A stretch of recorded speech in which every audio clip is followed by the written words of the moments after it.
Garrett.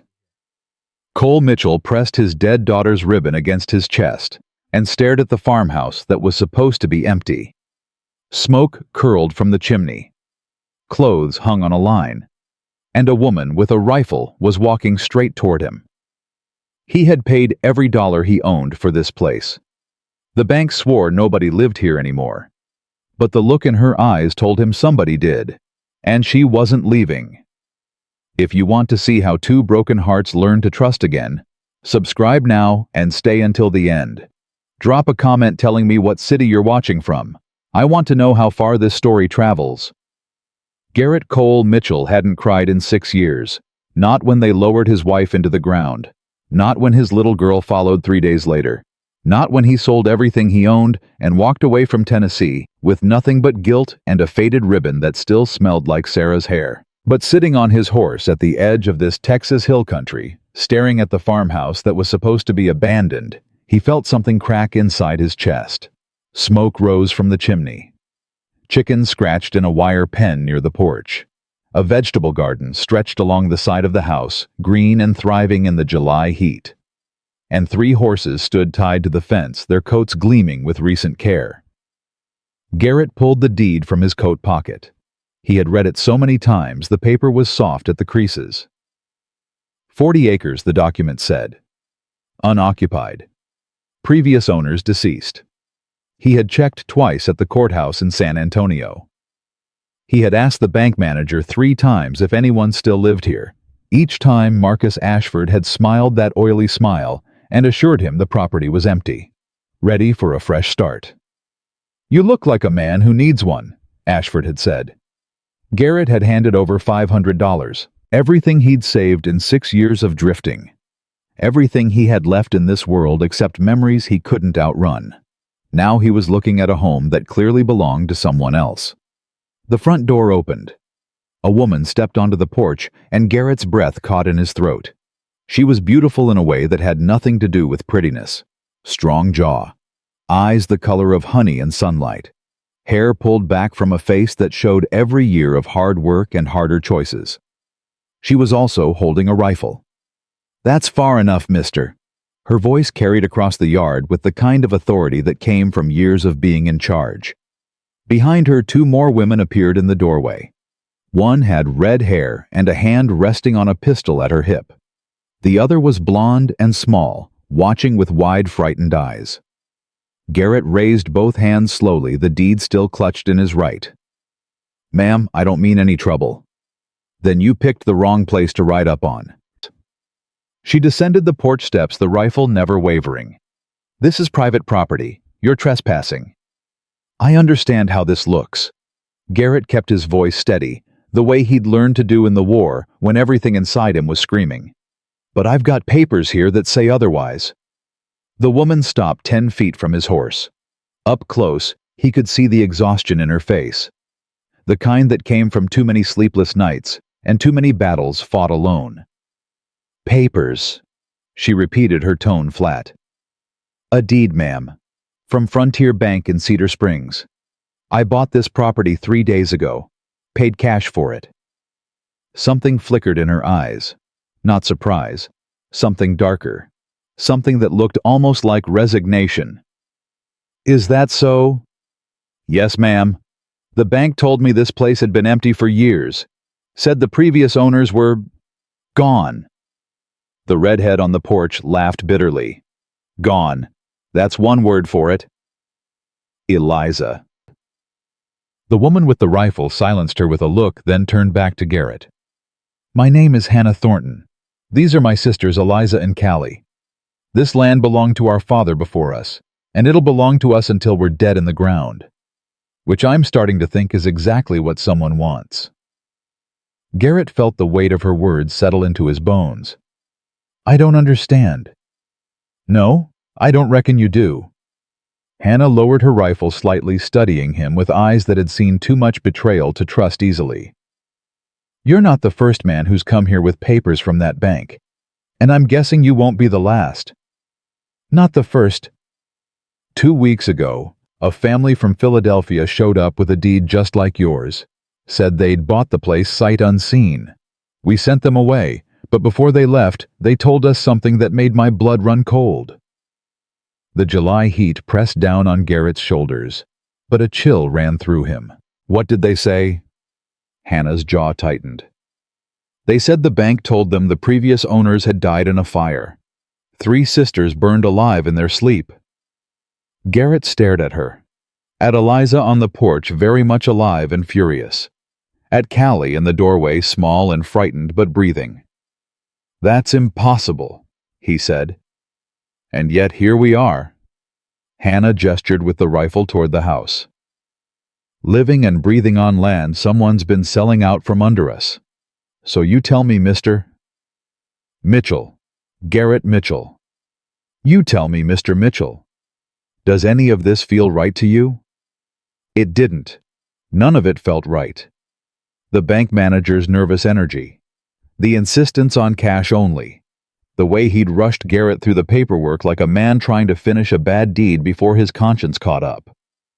Garrett looked at the deed in his hand, the paper that represented every dollar he owned, every hope he had left for something better than drifting from town to town, running from memories that followed him anyway. "No, ma'am," he said quietly. "It doesn't feel right at all." For a long moment, nobody moved. The summer wind stirred the tall grass beyond the fence. A chicken clucked somewhere behind the house, and Hannah Thornton studied Garrett with the intensity of a woman trying to decide whether he was a threat or something else entirely. "Get down off that horse," she finally said. "Ma'am, you heard me? Get down. If we're going to figure out what's really going on here, we're not doing it with you sitting up there like you're ready to bolt." Garrett dismounted slowly, keeping his hands visible. The moment his boots hit the ground, Eliza descended from the porch, her hand still on her pistol. "Hannah, you can't be serious. We don't know this man from Adam. I know he's got a deed that says he owns our home. I know someone's been telling people we're dead, and I know that if we keep sending folks away without getting answers, this is just going to keep happening." Callie spoke for the first time, her voice soft as spring rain. "He doesn't look like the others." "The others?" Hannah's eyes never left Garrett's face. "The men Ashford sends when buyers won't leave peacefully." Garrett felt his stomach drop. "The bank sends men to force people off the land. When sweet talk and forged papers don't work. Yes." Hannah finally lowered her rifle completely. "You really didn't know, did you?" "Ma'am, 3 days ago, I thought I was buying an empty farm where I could start over. Where I could—" He stopped, his throat tightening around words he hadn't spoken to anyone. "Where I could stop running." Something in Hannah's expression shifted. Just a flicker quickly hidden, but Garrett saw it. Recognition. Eliza put the pistol away. "Mr. Mitchell's going to show us his papers, and we're going to show him ours. Then we're all going to figure out how deep this trouble goes." Eliza's red hair caught the sunlight as she shook her head. "You're too trusting, Hannah. Always have been. And you're too suspicious. Always have been." Hannah turned toward the house. "But right now, we need information more than we need enemies. Come inside, Mr. Mitchell. It's too hot to stand out here arguing." Garrett hesitated. He didn't know these women. Didn't know if walking into their home was the safest choice he could make. But he knew deception when he saw it, and everything about his transaction with the bank was starting to look like exactly that. He followed Hannah Thornton up the porch steps, past Eliza's suspicious glare, past Callie's curious gaze. The inside of the farmhouse was modest, but well kept. A fire crackled low in the hearth, despite the heat heating a pot of something that smelled like beans and salt pork. The furniture was worn but sturdy. Hand-sewn curtains softened the windows. This was a home. Anyone could see that. And someone was trying to steal it. "Sit." Hannah gestured toward a chair at the kitchen table. She laid her rifle on the counter within easy reach and pulled a folded document from a drawer. "This is the original deed to this property. Signed over to our father Thomas Thornton in 1854. That's 21 years ago." Garrett unfolded his own deed and laid it beside hers. The contrast was stark. Hannah's document was yellowed with age. The ink faded but legible. His was crisp and clean, the signatures bold and fresh. The ink on mine's barely dry, he realized. Now you're seeing it. Eliza leaned against the wall, arms crossed. They make these deeds fresh, then rough up the paper to make them look older. But they're sloppy about it. The signatures are always too dark. Garrett examined the bank manager's signature on his deed. She was right. The flourishing script was far too vibrant for a document that was supposedly years old. How long has this been going on? Hannah sat down across from him, the weight of exhaustion evident in every movement. We first noticed something wrong about 6 months ago. A man came from the bank claiming we owed back taxes. Said if we didn't pay, they'd foreclose. But you showed him the deed. We did. Proved we owned the land free and clear. No mortgage, no taxes owed. He left, and we thought that was the end of it. Callie had settled into a chair in the corner, her small hands folded in her lap. But I followed him. Garrett turned to look at her. You followed the bank agent. Partway to town. He stopped at Miller's trading post and met with another man. I was close enough to hear them talking. Her voice trembled slightly. The bank man was laughing. He said, "Give it 3 months and we'll have buyers lined up for that property." 3 months, Garrett repeated. And then what? Then families started showing up with deeds. Hannah's hands clenched on the table, one after another, all believing they'd bought this land fair and square, all being told we were dead or gone. The full scope of the scheme was becoming clear in Garrett's mind. The bank was selling properties they didn't own to buyers who paid cash and asked few questions. When the buyers arrived and found the land occupied, most would leave and chalk it up to bad luck. The bank kept the money, kept the land, and started the cycle over. How many properties? He asked. Eliza pushed off the wall and retrieved a leather satchel from near the fireplace. She pulled out a stack of papers and spread them on the table. These are copies of deeds we found blowing around town after a windstorm last month. Must have blown out of someone's trash. 6 different properties all sold by Frontier Bank in the past year. Garrett looked through the documents. The signatures were identical, the same flourishing handwriting on each one. But the properties were scattered across 2 counties, and the dates overlapped impossibly. They sold the old Murphy Ranch to 4 different families in the same month, Eliza continued. The Henderson place has been sold at least 6 times since spring. And the real owners?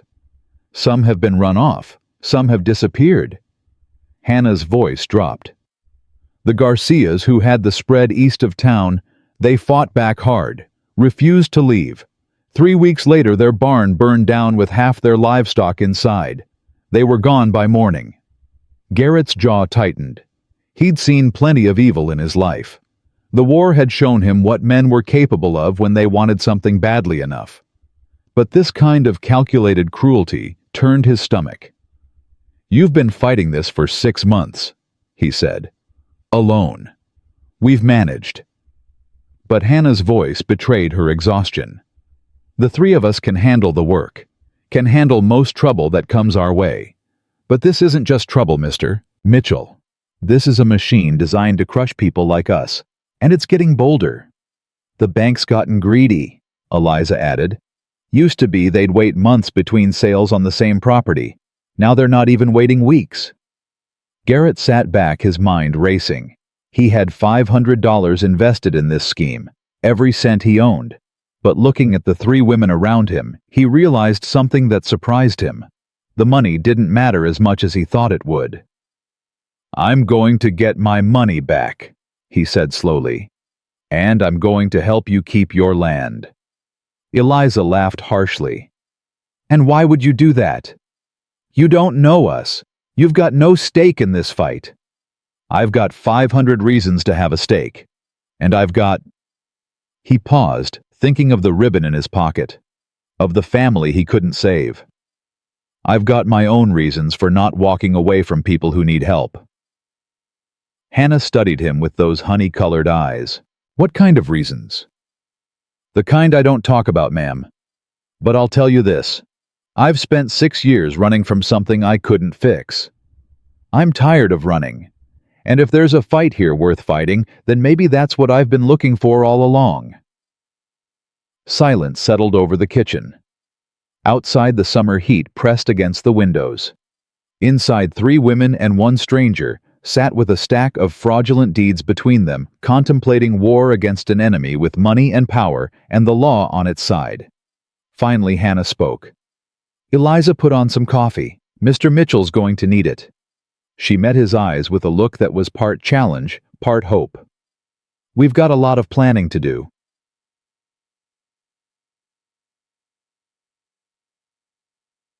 The next few hours passed in intense conversation.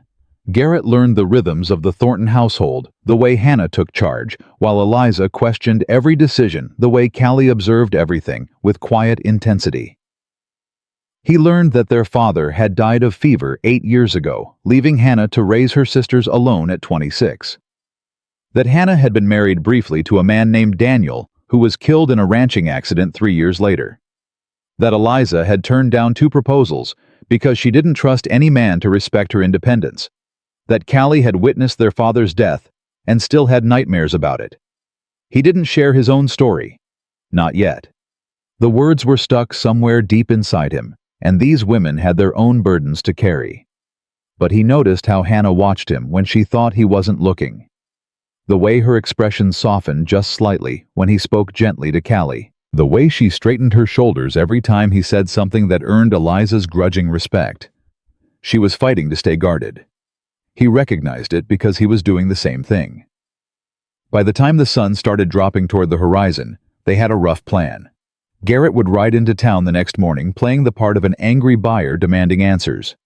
He would confront Marcus Ashford and try to learn more about who was backing the operation.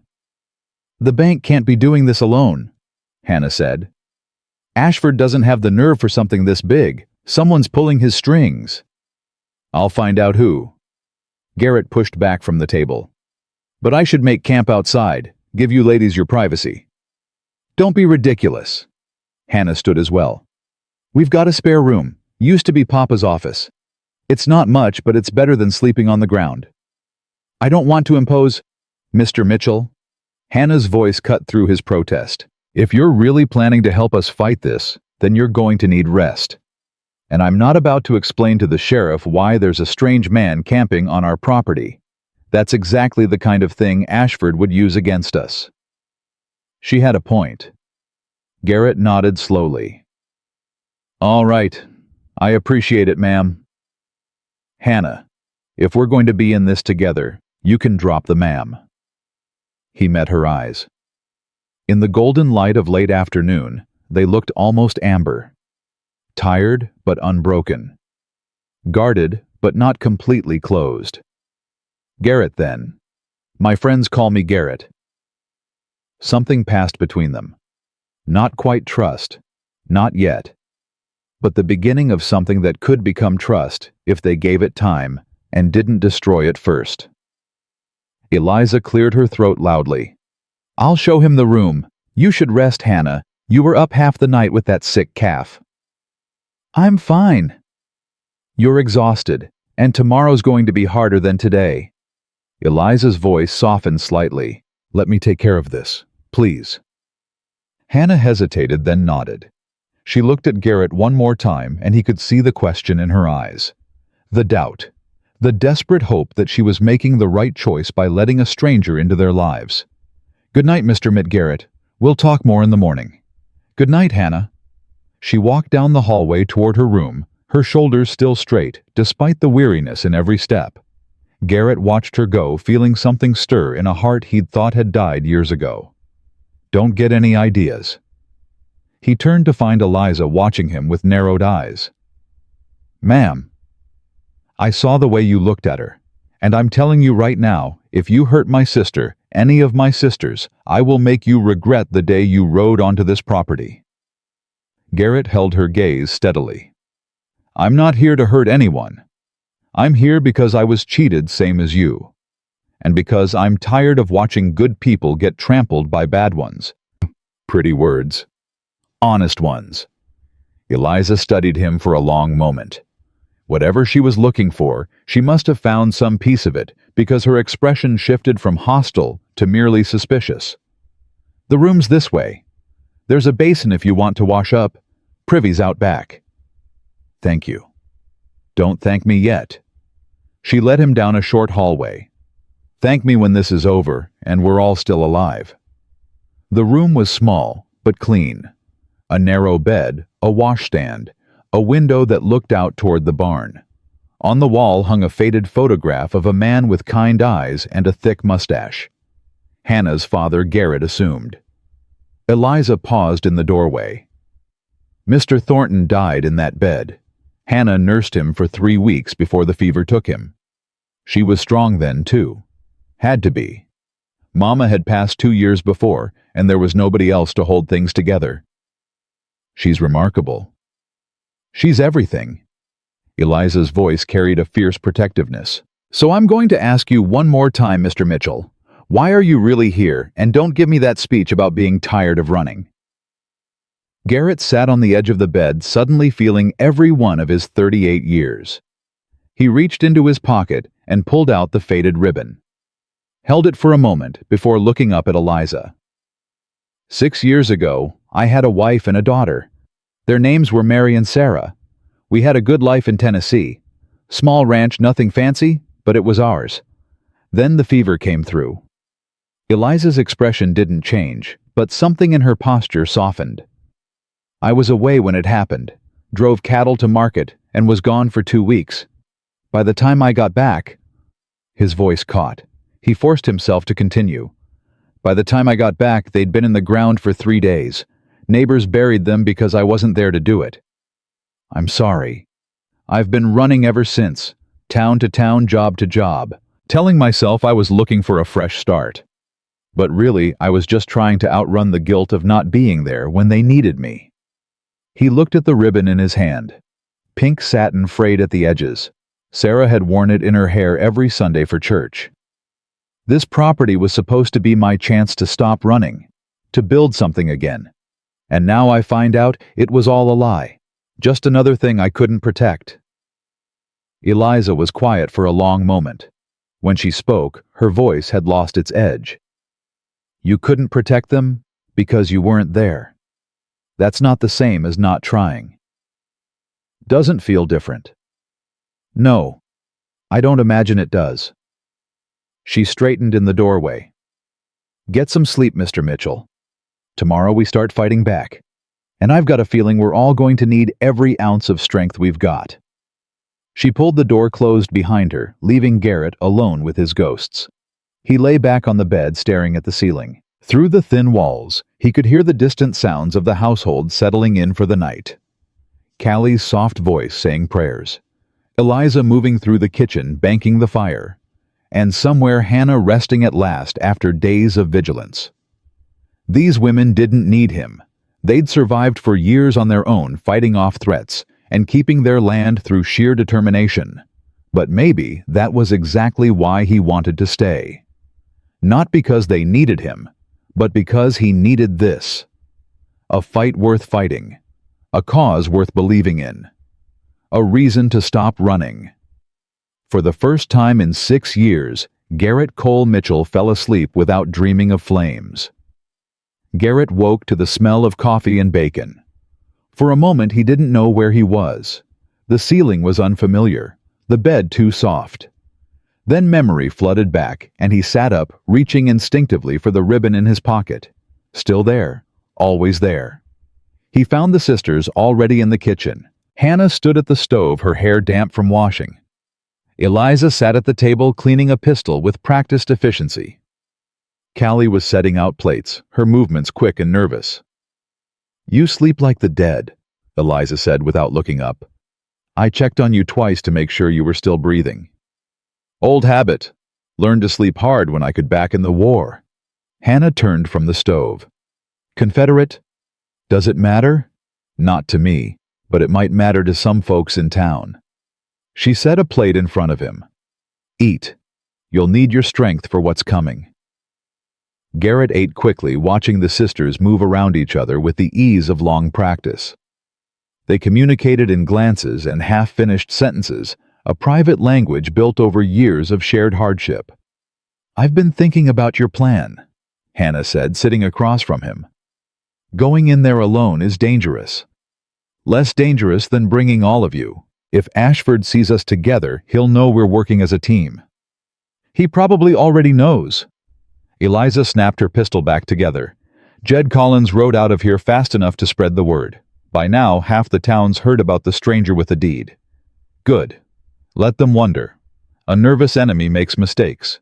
Hannah shook her head. "You don't know these people, Garrett. Ashford's not the one you need to worry about. He's a puppet. Someone else is pulling the strings." "Who? We don't know. But whoever it is, they've got enough money to buy the sheriff and enough power to make people disappear." Callie spoke up, her voice barely above a whisper. "The man I saw at Miller's trading post. He wasn't from around here. Fancy clothes. Eastern accent. He looked at the bank agent like he owned him." Garrett filed that information away. "Then I'll keep my eyes open for fancy clothes and Eastern accents." "That's not enough." Hannah leaned forward, her eyes intense. "Promise me you won't do anything foolish. Get information, that's all. Don't confront anyone. Don't make threats. Just listen and learn." "I can handle myself." "I'm sure you can. But dead men can't help anyone, and I didn't let you sleep in my father's room just to watch you ride off to your death." Something in her voice made Garrett pause. Beneath the steel, he heard something else. Something that sounded almost like concern. "I'll be careful," he said. "You have my word." Hannah held his gaze for a long moment, searching for something. Whatever she found seemed to satisfy her because she nodded once and stood. "Eliza will ride with you to the edge of town. She knows the back trails if you need to get out fast." "I said I don't need—" "This isn't negotiable." Hannah's voice left no room for argument. "You're part of this now, whether you like it or not. And we don't let our people ride into danger alone." Our people. The words hit Garrett harder than he expected. He couldn't remember the last time anyone had claimed him as one of their own. "All right," he said quietly. "Eliza can ride with me." Eliza grinned, but there was no warmth in it. "Try to keep up, Mr. Mitchell. I don't wait for slowpokes." The ride to town took just under an hour. True to her word, Eliza pushed a hard pace, weaving through trails that Garrett would never have found on his own. She rode like she'd been born in the saddle, her red hair streaming behind her like a flag. At the edge of Cedar Springs, she pulled up and turned to face him. "The bank's on Main Street, North End. Can't miss it. Ashford usually takes his lunch at the saloon around noon, so if you want to catch him at the bank, go now." "Anything else I should know?" "Yeah." Eliza's expression hardened. "Sheriff Holloway drinks at that same saloon. If you see him, don't engage. He's mean when he's sober and meaner when he's drunk." "Noted." "And Garrett—" She hesitated, looking almost uncomfortable. "What you told me last night, about your wife and daughter. I haven't told Hannah. That's your story to share when you're ready." He hadn't expected that kindness. "Thank you. Don't thank me. Just don't die. Hannah's starting to like you, and I don't want to be the one who has to tell her you got yourself killed." Before he could respond, Eliza wheeled her horse around and disappeared back into the trees. Garrett sat for a moment, gathering himself. Then he urged his horse forward into Cedar Springs. The town was larger than he'd expected. A main street lined with shops and businesses, a church with a white steeple, a schoolhouse, a livery stable. People moved along the wooden sidewalks, going about their daily lives. They looked ordinary, peaceful even. But Garrett knew better. Someone in this town was stealing land and destroying lives. And he was about to walk into their den. The Frontier Bank stood at the north end of Main Street, just as Eliza had said. A two-story building with freshly painted trim and windows that gleamed in the morning sun. A sign above the door proclaimed Cedar Springs Savings and Loan, Marcus Ashford Manager. Garrett tied his horse at the rail and pushed through the front door. The interior was cool and dim after the brightness outside. A young clerk sat behind a counter, and a heavy-set man in a fine suit stood near the back reviewing papers. The heavy-set man looked up as Garrett entered. "Good morning, sir. How can we help you today?" Garrett studied him. This had to be Ashford. Oily smile, nervous eyes. The kind of man who'd sell his own mother if the price was right. "I'm here about a property I purchased 3 days ago. 40 acres out past the old Miller place." Ashford's smile flickered almost imperceptibly. "Ah, yes. Mr. Mitchell, wasn't it? I remember you. Lovely property. I trust you found everything in order?" "Not exactly." Garrett pulled the deed from his coat and laid it on the counter. "I found 3 women living there, women who claim they've owned that land for 20 years. The clerk's head snapped up. Ashford's smile froze. "I'm sure there's been some misunderstanding," Ashford said smoothly. "The property was thoroughly researched before the sale. Previous owners deceased no liens or claims. The previous owners are very much alive. I talked to them yesterday. They've got a deed too, older than mine." That's impossible." "Is it?" Garrett kept his voice calm, but his eyes never left Ashford's face. "Because from where I'm standing, it looks like you sold me land that wasn't yours to sell." Ashford's hands trembled slightly as he picked up Garrett's deed. "There must be some error in our records. I assure you, Mr. Mitchell, this bank operates with complete integrity. If there's been any confusion, we'll sort it out immediately." "How?" "By sending more men with guns to run those women off their land." The color drained from Ashford's face. "I don't know what you're implying." "I'm not implying anything. I'm stating facts. And the fact is, I want my money back. $500, cash, today." "Mr. Mitchell, I understand you're upset, but I can't simply—" "You can, and you will." Garrett stepped closer, using his height to full advantage.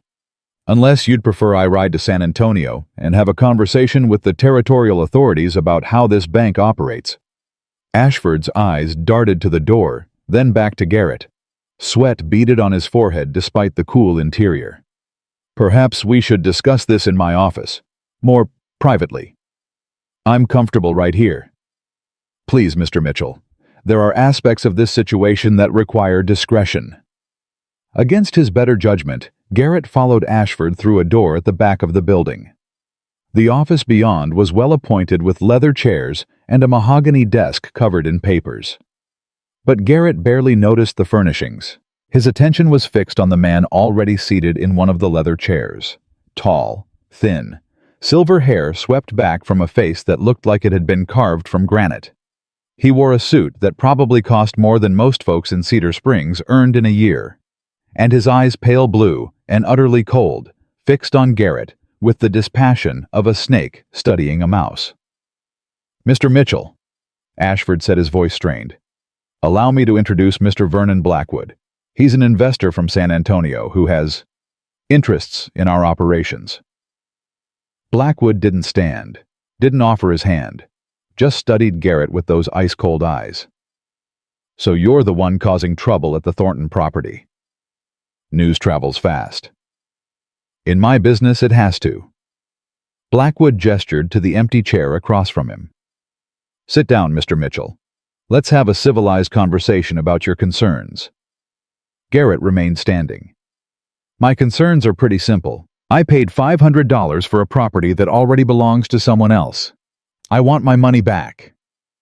"Reasonable." Blackwood's thin lips curved into something that wasn't quite a smile. "And I'm prepared to offer you exactly that, plus an additional $100 for your trouble." Just like that. Just like that. Consider it a gesture of goodwill. Clearly there was an administrative error. These things happen. Garrett didn't believe a word of it. Men like Blackwood didn't hand out money out of goodwill. There was something else going on here. What about the Thornton sisters? Blackwood's expression didn't change. What about them? Their land. Are you going to stop trying to steal it? Mr. Mitchell. Blackwood leaned back in his chair, steepling his fingers. I'm going to give you some advice free of charge. Take your money, ride out of Cedar Springs. Forget you ever heard the name Thornton. And if I don't, then you'll make an enemy you can't afford to have, and that would be unfortunate." The threat hung in the air between them. Garrett felt his hands curl into fists, but he kept his voice steady. "Sounds like you're worried about something." "I'm never worried, Mr. Mitchell. I'm merely efficient. I solve problems before they become problems." Blackwood stood, and despite being the same height as Garrett, somehow managed to look down at him. "The question is, are you going to be a problem?" "That depends on what happens to those women." "Those women are squatters on property that belongs to this bank. Their claims are fraudulent, their deed is forged, and within the month they'll be removed by legal means. The sheriff has already agreed to assist. Their deed is 21 years old. Paper can be artificially aged. Signatures can be copied. Surely you understand that forgery works both ways." Blackwood moved toward the door. "Take the money, Mr. Mitchell.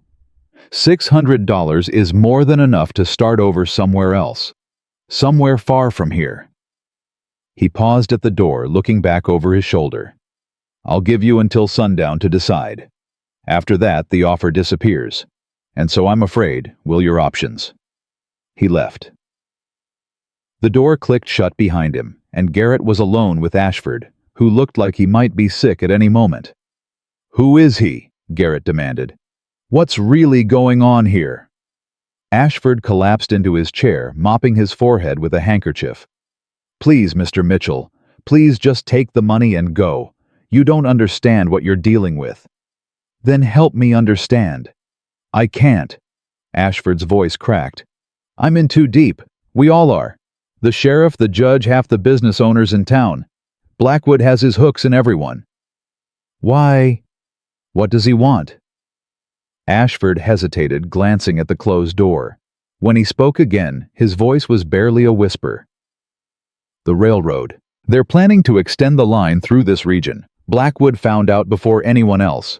He's been buying up every property along the proposed route one way or another. The Thornton place sits right in the middle of it." The pieces fell into place in Garrett's mind. He's not just stealing land. He's positioning himself to make a fortune when the railroad comes through. Millions. He'll make millions. And anyone who gets in his way. Ashford trailed off, shaking his head. "Disappears. The Garcias fought back. Their barn burned. The Hendersons asked too many questions. Mr. Henderson had an accident with his horse, broke his neck." Ashford looked up, his eyes filled with genuine terror. "These aren't empty threats, Mr. Mitchell. Blackwood has killed before. He'll kill again. And those women out on that farm, they're next on his list." Garrett felt cold fury spreading through his chest. "When? I don't know exactly. But soon." He's getting impatient. The railroad survey team is due in 3 weeks. He needs all the properties secured before they arrive. "Why are you telling me this?" Ashford's laugh was bitter and broken. "Because I'm already dead, Mr. Mitchell. I've been dead since the day I took his money. At least this way maybe someone will know the truth." Garrett studied the broken man before him. There was nothing left to learn here. Ashford was a coward and a criminal, but he was also a pawn. The real enemy was Vernon Blackwood. "The money," Garrett said. "Give me my 600. Blackwood's offer." Ashford blinked. "You're taking it." "I'm taking it, but not for the reason he thinks." Ashford opened a safe behind his desk with trembling hands and counted out $600. Garrett took the money and tucked it into his coat. "One more thing. Where is Blackwood staying?" "The Grand Hotel. Best room they've got. But Mr. Mitchell, please, don't do anything foolish. He has men. Gunfighters. They're staying at the boarding house on Oak Street." "How many?" "6, maybe more. They rotate in and out." 6 gunfighters, plus the sheriff, against 4 people with a 21-year-old deed and more courage than sense. Garrett nodded once and left the bank without another word. Outside, the sun had climbed higher and the town had grown busier. People moved along the sidewalks, talking and laughing, oblivious to the darkness operating in their midst. Garrett wondered how many of them knew. How many chose not to see? He was halfway to his horse when he heard a familiar voice. "Mr. Mitchell, hold up there." He turned to find Sheriff Drew Holloway walking toward him, badge glinting on his chest. The sheriff was older than Garrett had expected, with gray hair and a weathered face that might have been kind once. Now it just looked tired. "Sheriff? Heard you were in town, causing some trouble at the bank. Just trying to sort out a property dispute." "Uh-huh." Holloway stopped a few feet away, his hand resting casually on his gun belt. "Thing is, Mr. Mitchell, we don't much like strangers coming in and stirring things up. Makes folks nervous." "I can imagine. So here's what I'm thinking. You take whatever business you've got and conclude it today. By sundown, I want you on a horse headed somewhere else. Anywhere else. You understand me?" Garrett met the sheriff's eyes. Beneath the tough talk, he saw something he recognized. Shame. The man wasn't proud of what he was doing. "And if I don't leave, then I arrest you for trespassing, or disturbing the peace, or whatever else I can think of." Holloway's voice dropped. "Don't make me do that, son. I've done enough things I'm not proud of. I'd rather not add your name to the list." "What about the Thornton sisters?" Something flickered in Holloway's eyes. "What about them? They're going to be killed. You know that. Blackwood's not going to stop until he has their land, and he doesn't care how many bodies it takes to get it." "That's not... I'm not..." Holloway stopped, his jaw working. "You don't know what you're talking about. I know a guilty conscience when I see one, Sheriff. And I know you used to be a decent man before Blackwood got his hooks into you. You don't know anything about me. I know you haven't arrested me yet, even though I just called you corrupt to your face. I know you're warning me to leave instead of dragging me to jail. And I know that somewhere inside you there's still a lawman who remembers what it means to protect people instead of prey on them." Holloway's face contorted with something that looked like pain. "You think it's that simple? You think I can just..." He cut himself off, looking around to make sure no one was listening. "Blackwood has men watching everything, watching everyone. One wrong move, and my daughter, my grandchildren..." His voice broke. He made it very clear what would happen to them if I didn't cooperate. Garrett felt some of his anger drain away. This wasn't a willing collaborator. This was a man caught in a trap, same as the Thorntons. There might be another way. There's no way. I've looked. Believe me, I've looked. What if we got proof, real evidence of what Blackwood's been doing, something that could bring in the territorial authorities? Holloway shook his head. The territorial marshal is 3 days' ride from here. By the time he arrived, Blackwood would have destroyed everything and disappeared, along with anyone who talked. Then we need to buy time, and we need allies. Son, everyone in this town is either paid off or scared silent. There are no allies. What about Reverend Hayes? Holloway's expression shifted slightly. Sam Hayes. Old fool's been preaching against the bank for months, but he's got no power, no men. He's got something better. He's got moral authority, and he's got a church full of people who might be willing to stand up if someone showed them how. You're dreaming. Maybe, but it's better than waiting to die. Garrett stepped closer, lowering his voice. Sheriff, I'm not asking you to put your family at risk, but I am asking you to think about what happens when Blackwood's done here.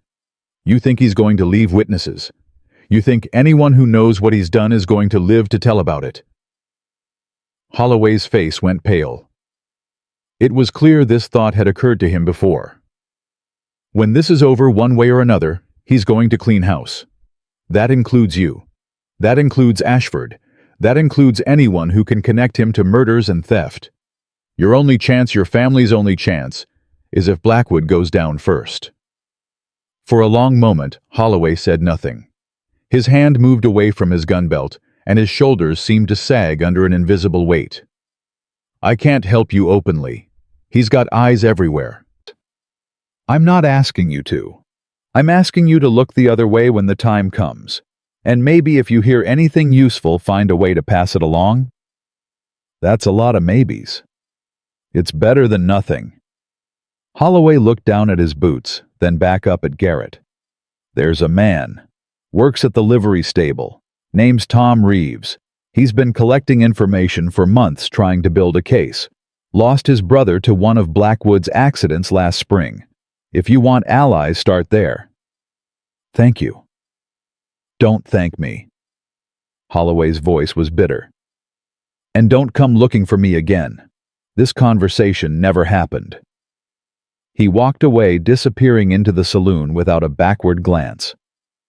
Garrett stood alone on the dusty street, the weight of $600 in his pocket, and the weight of an impossible task on his shoulders.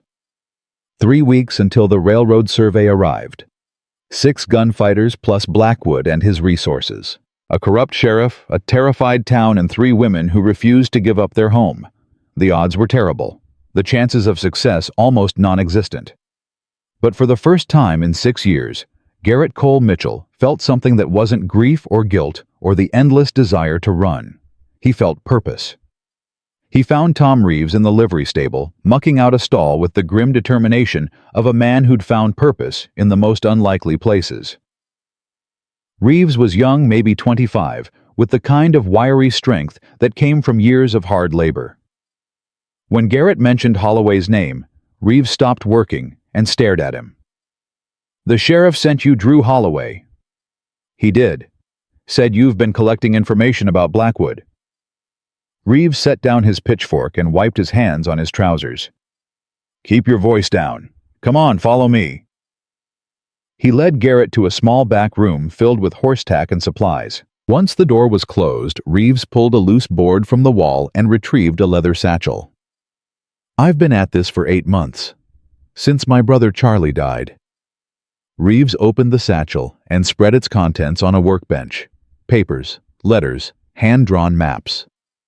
Everyone said it was an accident. Horse spooked through him, he broke his neck. But I found hoofprints near the spot where it happened. 3 riders, not one. Someone chased Charlie off that cliff. Garrett examined the documents. "You've been thorough." "I've been careful. Blackwood's got people watching, but they don't pay attention to the stable boy. People talk around me like I'm furniture." A bitter smile crossed his face. "I hear everything. What do you know about his plans for the Thornton property?" "He's wanted that land for over a year. It's the centerpiece of the whole railroad deal. Without it, the route has to go around the hills, adding 20 miles and twice the cost. With it, Blackwood controls the most valuable stretch of track between San Antonio and Austin. So he's not going to stop. He can't stop. He's got investors waiting in Houston.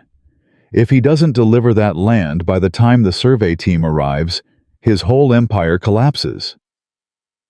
Garrett felt hope stirring. Then he's vulnerable.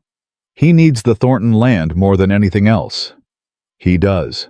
But that makes him more dangerous, not less. Desperate men do desperate things. What about the rest of the properties, the Garcias, the Hendersons, the others? Some he's bought legally for pennies on the dollar after he drove them off. Others he's simply taken. The forged deeds are just window dressing. By the time anyone figures out the truth, he's got possession, and possession is 9/10 of the law. But if we could prove the forgeries, if we could get the real deeds and compare them— Reeves shook his head. He's thought of that. All the original records at the courthouse have been replaced. Ashford's been altering documents for months.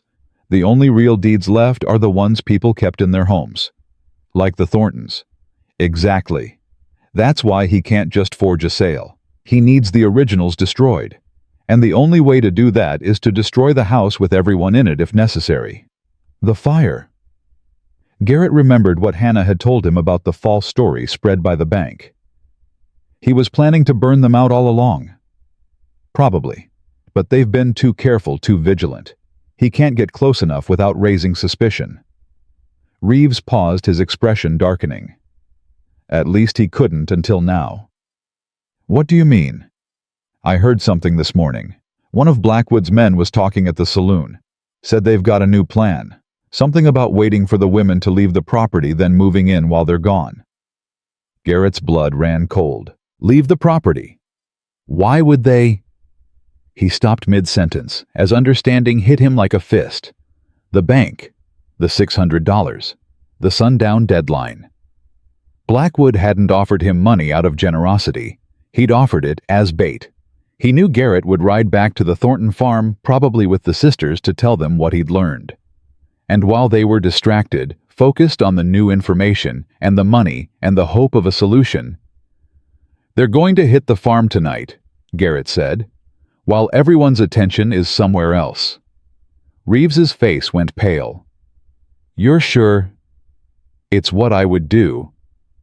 Garrett was already moving toward the door. "I need to get back. Now." "Wait." Reeves grabbed his arm. "You can't fight 6 gunfighters by yourself.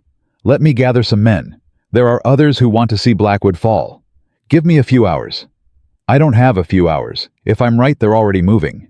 "Then at least take this." Reeves pressed something into Garrett's hand. A letter sealed with wax. "It's everything I've collected. Names, dates, connections. If something happens to me, this needs to get to the territorial marshal. Can you make sure it does?" Garrett tucked the letter into his coat beside the money. "I'll guard it with my life." "I know you will." Reeves opened the door and checked the alley. "Go. The back way's clear. And Mr. Mitchell, don't let them win. Not this time." Garrett rode hard back toward the Thornton farm, pushing his horse faster than was safe over the rough trails. His mind raced through scenarios, trying to calculate how much time he had. Blackwood would want to wait until dark, when the attack could be disguised as another tragic accident. That gave him maybe 4 or 5 hours. But something still nagged at him. Blackwood had been too confident, too sure of himself, as if he knew something Garrett didn't. The answer came when Garrett crested the last ridge and looked down at the farm. 2 horses were tied at the fence that hadn't been there this morning. Visitors. And given the timing, almost certainly not friendly ones. Garrett slowed his approach, circling around to come in from the east, where a stand of trees provided cover. He dismounted 50 yards from the house and crept forward on foot, his hand on his gun. Voices drifted through the open kitchen window. A man's voice, rough and demanding. Then, Hannah's voice, cold and controlled.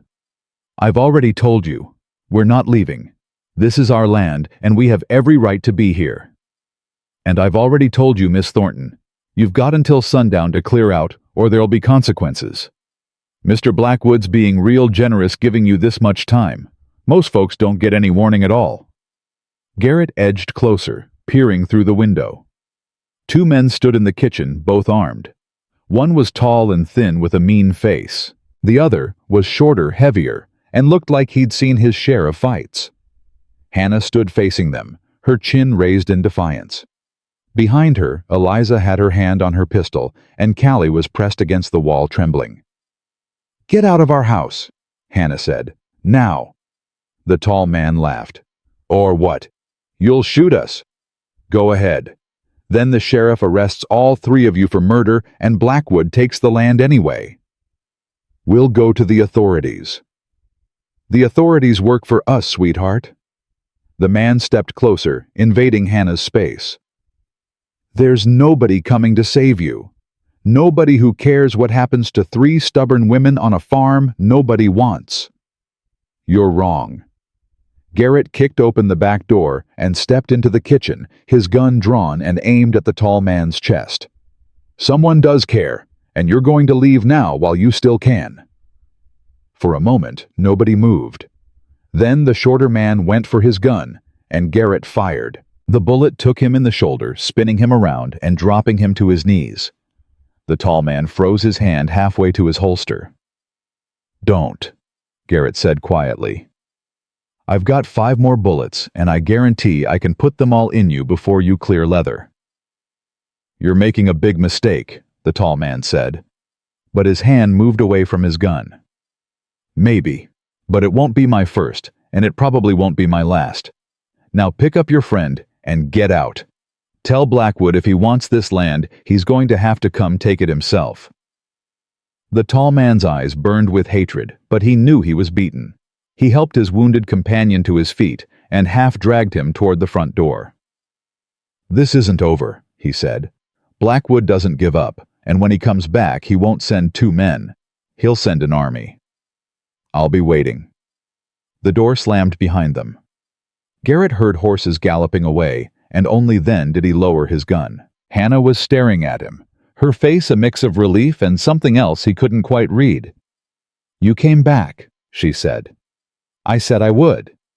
Most men say a lot of things. I'm not most men." For a moment, something passed between them. Something that felt like the beginning of trust, fragile and tentative, but real. Then Eliza broke the silence. "Well, that was dramatic. Anyone want to tell me what the hell is going on?" Garrett took a deep breath. "I've got good news and bad news. The good news is I got our money back. $600. And the bad news—" He looked at the 3 women who had become against all odds his responsibility. "We've got about 4 hours before Blackwood sends every gunfighter he has to burn this place to the ground." The silence that followed Garrett's words was thick enough to cut. Callie's face had gone white. Eliza's hand tightened on her pistol until her knuckles matched her sister's pallor. But Hannah simply stood there, still as stone, her eyes fixed on Garrett's face. "4 hours," she said finally. "You're certain?" "As certain as I can be. Blackwood's got investors breathing down his neck and a railroad survey team arriving in 3 weeks. He can't afford to wait any longer." Eliza stepped forward, her voice sharp with barely controlled fear. "Then we run. Pack what we can carry and ride for San Antonio. The territorial authorities won't do anything." Garrett shook his head. "Blackwood's already thought of that. By the time we got there, by the time anyone came back, this place would be ashes. And our word against his means nothing without proof." "Then what do you suggest? We stay here and die." "We stay here and fight." Hannah moved then, crossing to the window and looking out at the land her father had worked, the land she had bled for. When she spoke, her voice was steady. "How many men does he have?" 6 gunfighters, maybe more, plus whatever locals he can buy or threaten into helping. And we have 4, one of whom has never fired a gun in anger." Hannah glanced at Callie, her expression softening briefly. "We have more than that." Garrett pulled Tom Reeves's letter from his coat. "There's a man in town who's been building a case against Blackwood for months. He's got allies. People who've lost family to this snake. If I can get word to him, we might have a fighting chance." "Might?" Eliza's laugh was bitter.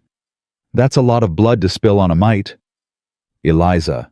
Hannah's voice cut through her sister's despair. "Enough." "Hannah, I'm trying to be realistic." "No. You're trying to give up. And we don't do that. We've never done that." Hannah turned from the window, and Garrett saw something in her eyes he hadn't seen before. Not just determination, fire. "Papa didn't raise us to run when things got hard. Mama didn't die so we could hand over everything she loved to a pack of thieves." "Mama died of fever," Eliza said quietly. "She didn't have a choice. But we do, and I'm choosing to stand." Hannah looked at each of them in turn. "I'm not asking any of you to stay. Garrett, you've already done more than anyone could expect. Take the money and go. Eliza, Callie, there's still time to reach the Miller place. They'd take you in." Nobody moved. Callie was the first to speak, her soft voice surprising everyone. "I'm not leaving. This is my home. It's all I have left of Papa." Eliza closed her eyes, and when she opened them, the fear was still there, but something else had joined it. Resolve. "If my baby sister can stay, I sure as hell can. But if we're doing this, we're doing it smart. Not just standing around waiting to get shot." Garrett felt something shift in his chest. Something that had been frozen for 6 years beginning to thaw. "I'm not going anywhere either. But Eliza's right. We need a plan." For the next hour they worked. Garrett rode to the edge of the property and found a young boy willing to carry a message to Tom Reeves for a silver dollar. Eliza inventoried their weapons, 3 rifles, 2 pistols, and enough ammunition for maybe 20 minutes of sustained fighting.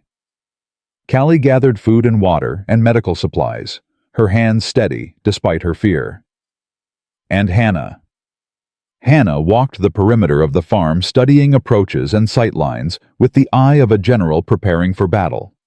When Garrett returned from sending the message, he found her standing near the well, her back to the house. He approached quietly, not wanting to startle her. "You should be resting," he said, "conserving your strength."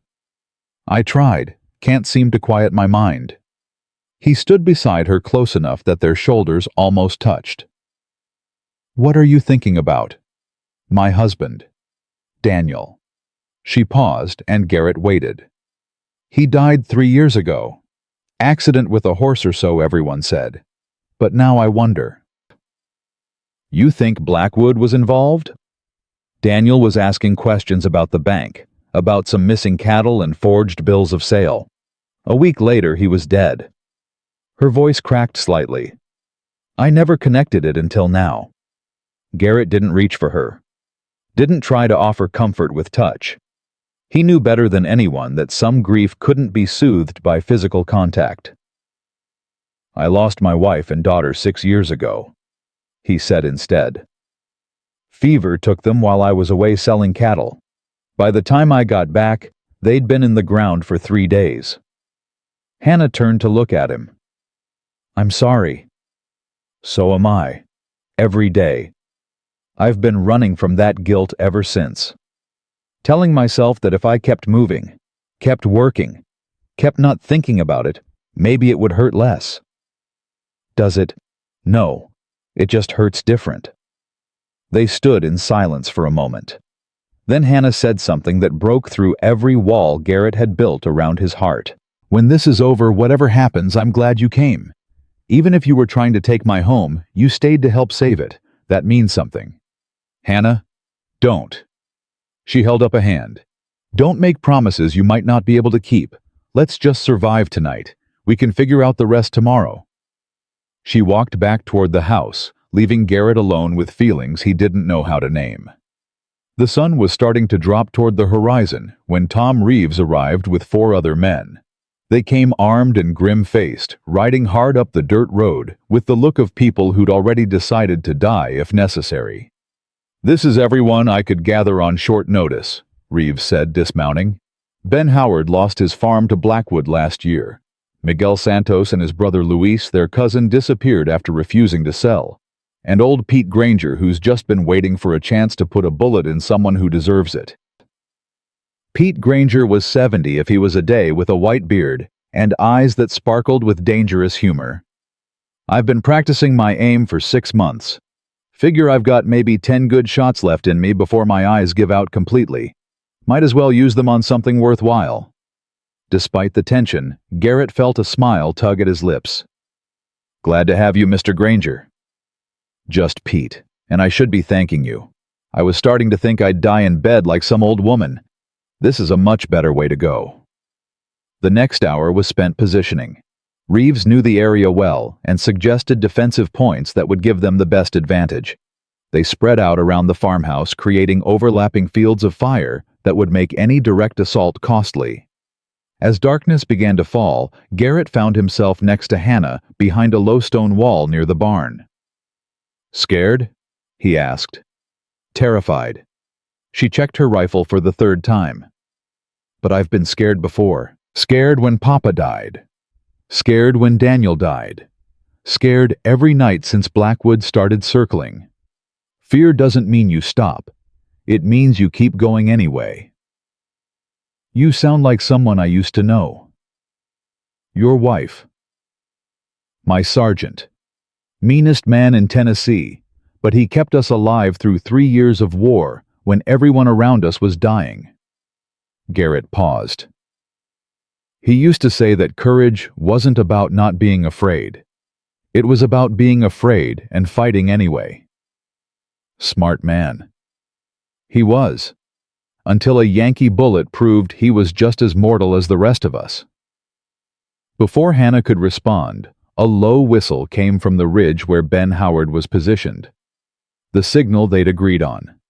Riders approaching. Garrett's heart hammered against his ribs as he peered into the gathering darkness. At first, he couldn't see anything. Then slowly, shapes emerged from the gloom. Not 6 riders. At least 12. My God, Hannah breathed. Where did they all come from? Blackwood must have brought in reinforcements. Garrett's mind raced. This changes things. We're outnumbered 3-1. We were already outnumbered. Not like this. The riders stopped at the edge of rifle range, spreading out in a line that stretched across the entire front of the property. In the center, a figure on a tall horse raised his hand. Thornton. Vernon Blackwood's voice carried clearly through the evening air. I know you can hear me. This is your last chance. Surrender the property now, and I'll let you and your sisters walk away. Continue to resist, and I'll burn this place to the ground with all of you in it. Hannah's response was immediate. She raised her rifle and fired. The bullet kicked up dirt 3 feet from Blackwood's horse. A warning shot, a statement. Blackwood's laugh echoed across the distance. I was hoping you'd say that. He dropped his hand, and the line of riders surged forward. Garrett fired twice before he even realized he was pulling the trigger. One rider went down, then another. Around him, the others opened up a ragged volley that dropped 3 more attackers in the first 5 seconds, but the rest kept coming. Fall back to the house, Garrett shouted, grabbing Hannah's arm and pulling her toward the porch. We can't hold them in the open. They ran, bullets kicking up dirt around their feet. Miguel Santos screamed somewhere behind them, a sound that cut off abruptly. Garrett didn't look back. The house had been prepared as a last defensive position. Windows boarded up with gaps for shooting. Furniture piled against doors. Water and ammunition stockpiled in the kitchen. Eliza was already inside when they burst through the back door, her face streaked with gunpowder and tears. Luis is dead. Ben took a bullet in the leg, but he's still shooting. Pete. Her voice broke. Pete went down on the ridge. Old Pete Granger with his white beard and sparkling eyes. Garrett felt the loss like a physical blow, but there was no time for grief. Where's Callie? Upstairs. I told her to stay hidden until it's over. Good. At least one of them might survive this. Garrett moved to a window facing the front yard. In the flickering light of torches the attackers had lit, he could see riders circling the house looking for weak points. Bodies lay scattered on the ground, some of them theirs, most of them Blackwood's. The initial assault had been costly for both sides. But it wasn't over, not by a long shot. They're regrouping, Hannah said, appearing at his shoulder. Probably planning to rush us all at once. How many do you count? 8, maybe 9 left, plus Blackwood. He's hanging back, letting his men do the dying. Coward? Smart coward. Dead men can't spend money. A torch arced through the air and landed on the porch roof. Then another. Then a third. They're trying to smoke us out, Eliza screamed. Garrett made a decision. Hannah, Eliza, keep shooting. Keep them back. I'm going to deal with those fires. He didn't wait for a response. He grabbed a bucket of water from the kitchen and raced for the stairs, taking them 2 at a time. The porch roof was accessible from a window in the upstairs hallway. He found Callie there already, beating at the flames with a wet blanket. Get back inside, he shouted. I can help. Callie, please. A bullet shattered the window frame an inch from his head. Garrett shoved Callie down and returned fire blindly, giving them both time to scramble back from the opening. The fires! Callie gasped. If they spread... I know. Garrett's mind worked furiously. The water wasn't going to be enough. They needed something else. Something that would buy them time. Then he remembered the rain barrels behind the house. The ones Hannah had pointed out that morning collected water for the garden. Stay here. Stay down. Don't move until I come back. He made his way downstairs and out the back door in a crouch, expecting bullets to find him at any moment. But the attackers were focused on the front of the house, pouring fire into the windows, where Hannah and Eliza were shooting back. The rain barrels were full, thank God. Garrett found a rope and managed to rig a crude pulley system, hauling one of the barrels up to the porch roof through sheer desperate strength. The water sloshed over the flames, reducing them to hissing steam. One fire down, two to go. He was working on the second barrel when he heard something that made his blood freeze. Silence. The gunfire had stopped. Garrett dropped the rope and ran for the front of the house. What he found made his heart stop. Hannah stood on the porch, her rifle on the ground at her feet. A man held a knife to Callie's throat, the blade pressed against her pale skin. Eliza was on her knees, hands raised, a gun pointed at her head. And Vernon Blackwood sat on his horse in the middle of it all, smiling like a cat with a cornered mouse. "Ah, Mr. Mitchell," Blackwood said pleasantly. "So good of you to join us. Please put down your weapon, unless you'd like to watch the little one bleed." Garrett's gun felt like it weighed 1,000 pounds. Every instinct screamed at him to fight, to shoot, to do something. But Callie's eyes were wide with terror, and the knife at her throat was very, very real. He let the gun drop. Excellent choice. Blackwood dismounted and walked toward the porch, his boots clicking against the dirt. "You know, Mr. Mitchell, I offered you a way out. $600 and a chance to walk away. But you had to be a hero. I've been called worse." "I'm sure you have." Blackwood stopped in front of Hannah, studying her with those cold blue eyes. "And you, Miss Thornton, so much trouble over a piece of dirt. Was it worth it? All this death, your sister's lives at risk, for what?" Hannah didn't flinch. "For everything. This land is my family, my history, my future. You wouldn't understand." "You're right. I wouldn't." Blackwood turned to his men. "Bring them inside, all of them. We'll make this look like a tragic accident. A fire started by a knocked-over lamp. So sad, so preventable." The man holding Callie started to drag her toward the house. Hannah screamed her sister's name. Eliza struggled against the hands holding her down. And then, cutting through the chaos like a blade, came a voice Garrett never expected to hear. "That's enough, Blackwood." Sheriff Drew Holloway stood at the edge of the property, his badge gleaming in the torchlight. Behind him stood a dozen men armed and ready. Not gunfighters, townsfolk, shopkeepers and farmers, and ordinary people who had finally decided they'd had enough. Blackwood's smile faltered. "Sheriff, what is this?" "This is the end." Holloway's voice was steady for the first time since Garrett had met him. "I've spent 2 years doing your dirty work, lying to myself about why, telling myself I was protecting my family. But my family's right here, Blackwood. This whole town is my family, and I'm done watching you destroy it. You're making a mistake, Drew. A very big mistake. Probably. But at least I'll be able to look at myself in the mirror again." Blackwood's face twisted with rage. "Kill them! Kill them all!"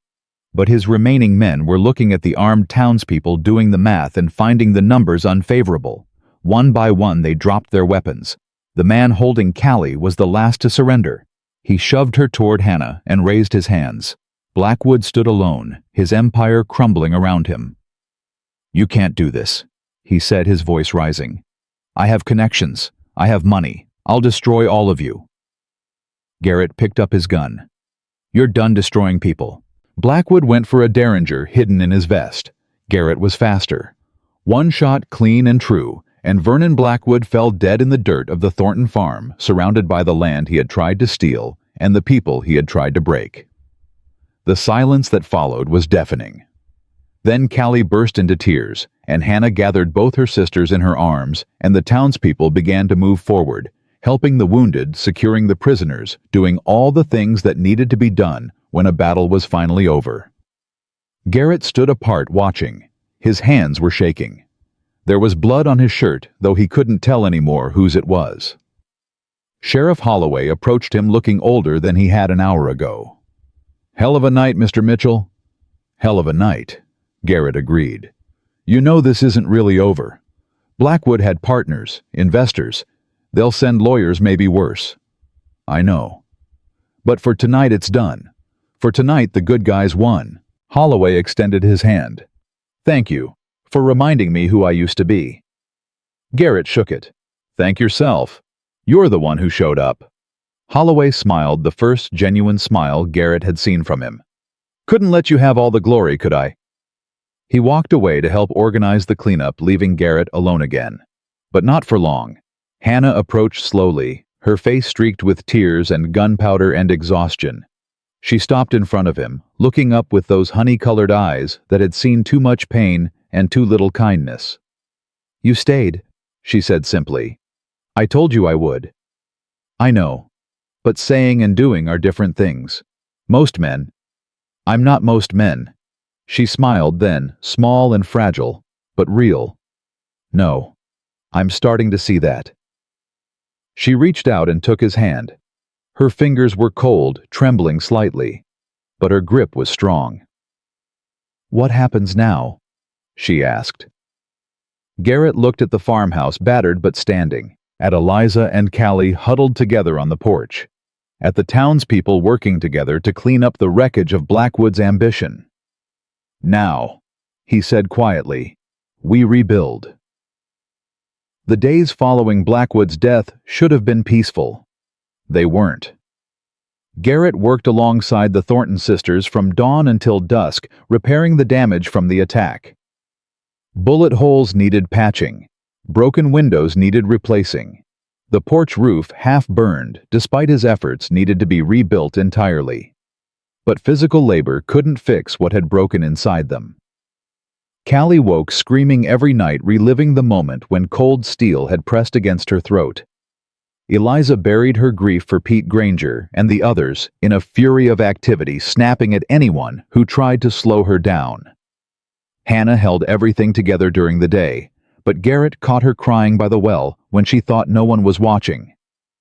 And Garrett himself felt like a man walking between two worlds, one foot in the present, helping to rebuild. One foot still mired in a past he couldn't escape. A week after the battle, Sheriff Holloway rode out with news that hit like a thunderbolt.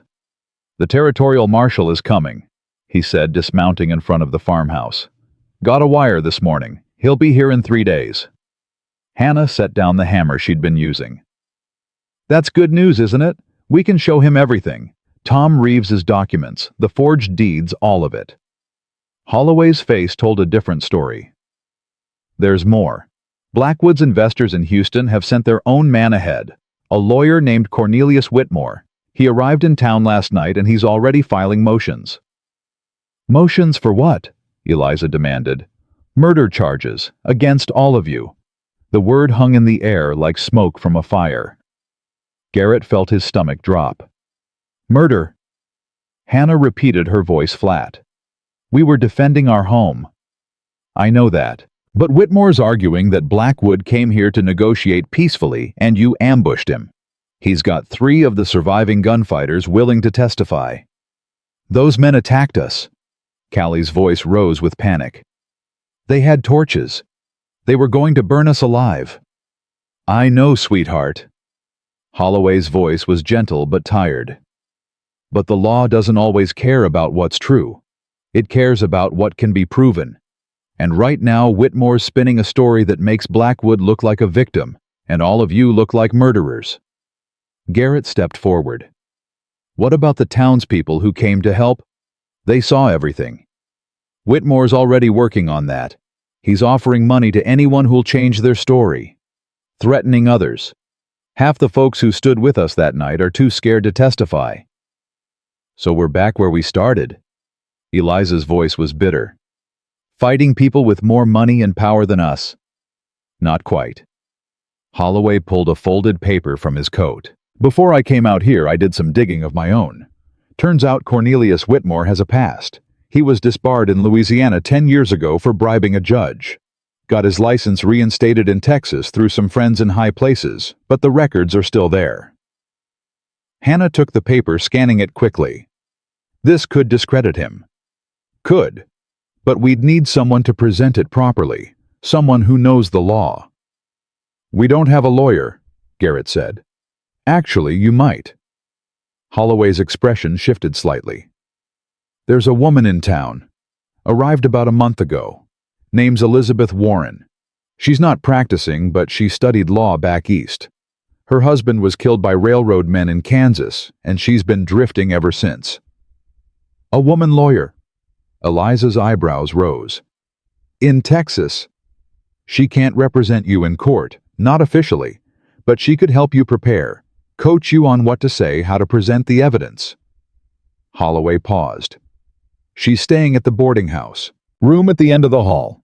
She keeps to herself mostly, but I've talked to her a few times. There's steel in that woman." After Holloway left, Hannah turned to Garrett. "Will you go talk to her?" "Why me?" "Because she doesn't know us, doesn't have any reason to trust us. But you—" Hannah hesitated. "You have a way of making people believe you.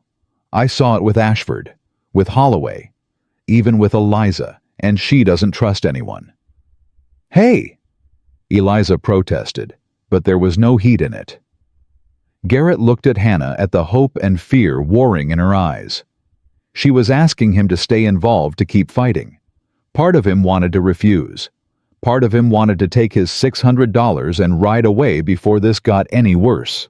But that part was getting quieter every day. "I'll go tomorrow morning," he said. "First thing." Elizabeth Warren was not what Garrett expected. She was small, barely reaching his shoulder, with silver-streaked black hair pulled back severely from a face that might have been pretty once, before grief carved lines around her eyes and mouth. She sat in a chair by the window of her boarding house room, a book open on her lap, and she didn't look up when he knocked. "Door's open." Garrett stepped inside, removing his hat. "Mrs. Warren." "Miss." I never took his name. Now she looked up, and her eyes were sharp as broken glass. "You're the man from the Thornton farm, the one who shot Vernon Blackwood." Word travels fast. In a town this size, everything travels fast. She closed her book and set it aside. "Sheriff Holloway said you might come. Sit down, Mr. Mitchell. Tell me why I should help you." Garrett sat in the only other chair, an uncomfortable wooden thing that creaked under his weight. Because 3 innocent women are about to be charged with murder for defending their home. Because the man trying to destroy them works for the same kind of people who killed your husband. Something flickered in Elizabeth's eyes. Pain quickly hidden. "You've done your research. I've done enough. I know railroad men killed your husband when he wouldn't sell his land. I know you've been running ever since. And I know that somewhere inside you there's still someone who wants to fight back. You don't know anything about what's inside me. Maybe not. But I know what it's like to lose everything and keep going anyway. I know what it's like to want to give up and not quite be able to." Garrett leaned forward. These women didn't do anything wrong. They just wanted to keep their home. And now Blackwood's people are trying to destroy them, even from the grave. Elizabeth was silent for a long moment. When she spoke, her voice was softer. "Cornelius Whitmore is dangerous. I've seen his type before. He doesn't care about truth or justice. He cares about winning, and he's very, very good at it. Can you help us beat him?" "I don't know." She stood and walked to the window, looking out at the street below. "I gave up practicing law after William died. Couldn't stomach it anymore. All those rules and procedures while men with money and guns did whatever they wanted. This is different." "Is it?" She turned to face him. "You killed a man, Mr. Mitchell. Whatever he deserved, whatever he was planning to do, you took his life. The law has opinions about that. I saved 4 lives, 5 counting my own. I believe you, but belief doesn't win court cases. Evidence does. Witnesses do." She paused. "How many people saw what really happened that night?" "A dozen at least. More if you count the townspeople who came to help. And how many of them are willing to testify?" Garrett felt his heart sink. "Holloway said some are being threatened, bribed. Then we need to find the ones who can't be bought or scared." Elizabeth's expression hardened with something like determination. "Bring me the Thornton sisters. Bring me Tom Reeves and anyone else who has documentation. I'll need to see everything before I can tell you if we have a chance." "Does this mean you'll help?" Elizabeth picked up her book again, running her fingers along the spine. "It means I'm tired of running too. It means maybe, just maybe, I'm ready to fight again." She looked up at him. "Tomorrow. Bring them here at noon." And Mr. Mitchell, don't be late. I hate tardiness. The next day, the farmhouse kitchen became a war room. Elizabeth Warren sat at the head of the table, surrounded by papers and documents. Tom Reeves had brought everything he'd collected over the past 8 months. Holloway contributed files from the sheriff's office, and Hannah produced records her father had kept, including letters that proved the Thornton family's ownership of the land went back 2 decades. "This is good," Elizabeth said, sorting through the evidence. "Better than I expected, but Whitmore will try to discredit all of it. He'll claim the letters are forged, the deeds are fabricated, the witnesses are lying." "How do we stop him?" Eliza asked. "By being better prepared than he is. By anticipating every attack before he makes it." Elizabeth looked at each of them in turn. "The territorial marshal arrives in 2 days. That's how long we have to build an airtight case. I'll need statements from everyone who was there that night. Written, detailed, consistent." "What about the people Whitmore's already gotten to?" Garrett asked. "We find out who they are and why they turned. Money can buy silence, but it can rarely buy conviction. If we can show that these witnesses are being paid or threatened, their testimony becomes worthless." Hannah leaned forward. "There's something else, something I haven't told anyone."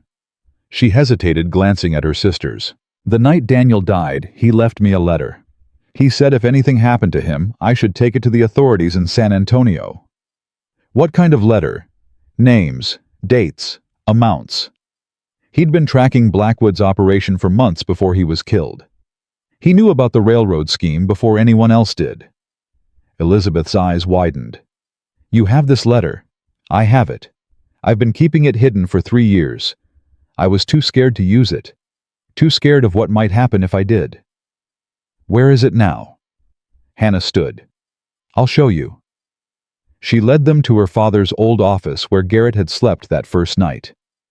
Kneeling by the fireplace, she worked loose a stone from the hearth and reached into the cavity behind it. When she withdrew her hand, she was holding a leather pouch. "Daniel hid it here the night before he died. He said if anyone came looking, they'd never find it." Elizabeth took the pouch with trembling hands. Inside was a bundle of papers, yellowed with age but perfectly preserved. As she read, her expression shifted from interest to shock to something that looked almost like triumph. "This isn't just about Cedar Springs," she said slowly. "This goes all the way to Houston, Austin, maybe even Washington." She looked up at Hannah. "Your husband documented a conspiracy to steal land across 5 counties. He names judges, politicians, railroad executives. This isn't just evidence, Mrs. Thornton. This is a weapon. Can we use it? If we're careful, if we're smart." Elizabeth's mind was clearly racing. "Whitmore doesn't know this exists. Neither do his employers. That gives us an advantage, but only if we deploy it at exactly the right moment. When the marshal arrives, in open hearing, where everyone can see and no one can hide." Elizabeth carefully replaced the documents in the pouch. "Until then, we say nothing. We let Whitmore think he's winning. We let him overreach, make mistakes. And then we destroy him." For the first time since the battle, Garrett felt something like hope. But that hope was shattered the next morning. Garrett was helping repair the barn when Callie came running from the house, her face white with terror. "Hannah's gone. They took her." "What? Who took her?" "Men.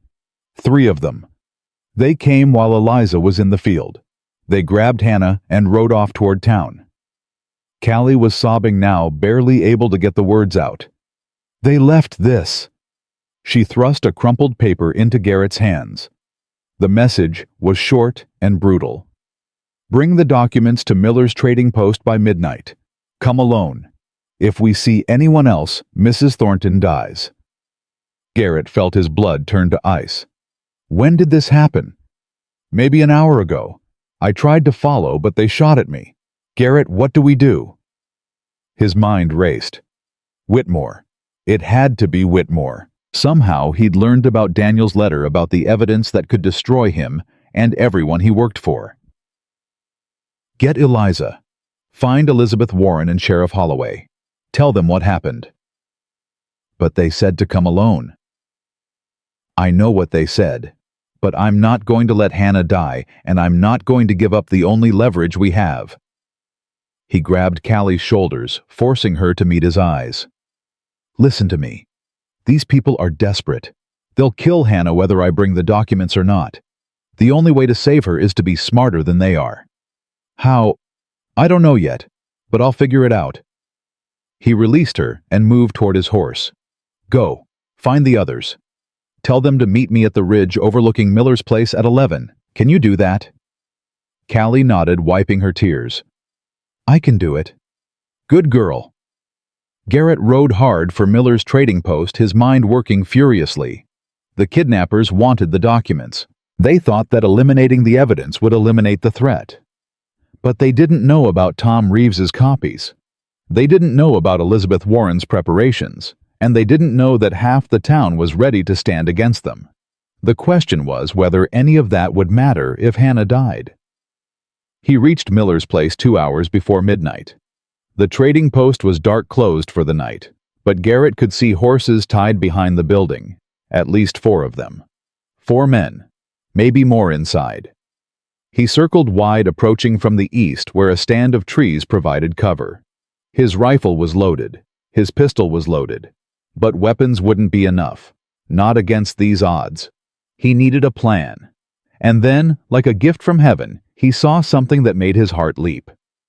A flash of red in the distance, Eliza's hair unmistakable even in the darkness.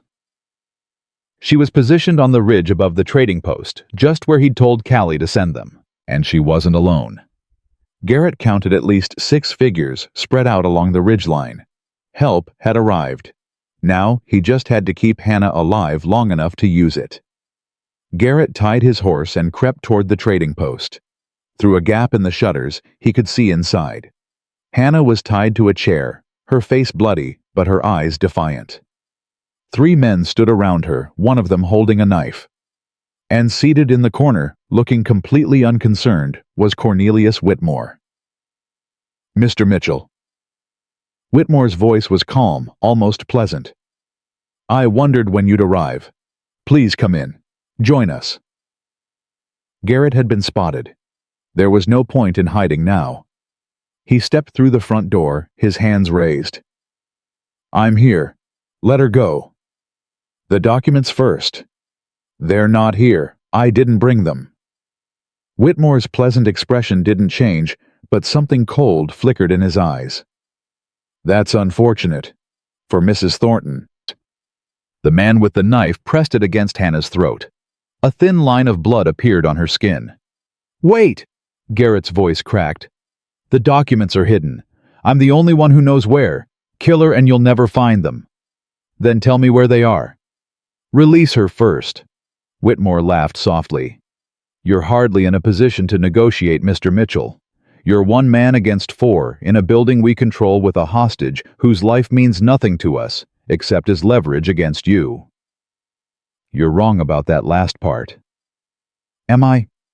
"She means something to me." The words came out before Garrett could stop them. But they were true, and once said he couldn't take them back. "Let her go. I'll tell you whatever you want. I'll sign a confession. Whatever you need to make this go away." Hannah's eyes widened. "Garrett, no." "Quiet." The man with the knife pressed harder. Whitmore studied Garrett with renewed interest. "How touching. The drifter has fallen for the widow. It would be romantic if it weren't so pathetic. Do we have a deal?" "We have the beginning of one." Whitmore stood. "But I'll need more than your word. I'll need proof that the documents exist and can be destroyed. I can give you that, but not here, not with a knife at her throat." Whitmore considered this. Then he nodded to his men. "Release her, but keep her close. If Mr. Mitchell tries anything heroic, put a bullet in her head." The man with the knife stepped back. Hannah sagged in relief, blood still trickling down her neck. "Now," Whitmore said, "where are the documents?" Garrett took a deep breath. Everything depended on the next few seconds. "The documents," he said slowly, "are right here." He pulled Daniel Thornton's letter from his coat. Whitmore's eyes lit with greed.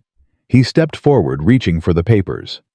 "But before you take them," Garrett continued, "you should know something." "What?" Garrett smiled grimly. "You're surrounded." The front door burst open. The back door crashed inward. Eliza came through one entrance, Sheriff Holloway through the other. Tom Reeves, Elizabeth Warren, and half a dozen armed townspeople poured in behind them. Whitmore's men went for their guns. Shots rang out. One of the kidnappers went down, then another. The third threw up his hands in surrender. Whitmore himself backed against the wall, his face pale with shock. "This is illegal. You can't—" "Can't what?" Elizabeth Warren stepped forward, her eyes blazing. "Can't arrest a man for kidnapping and attempted murder.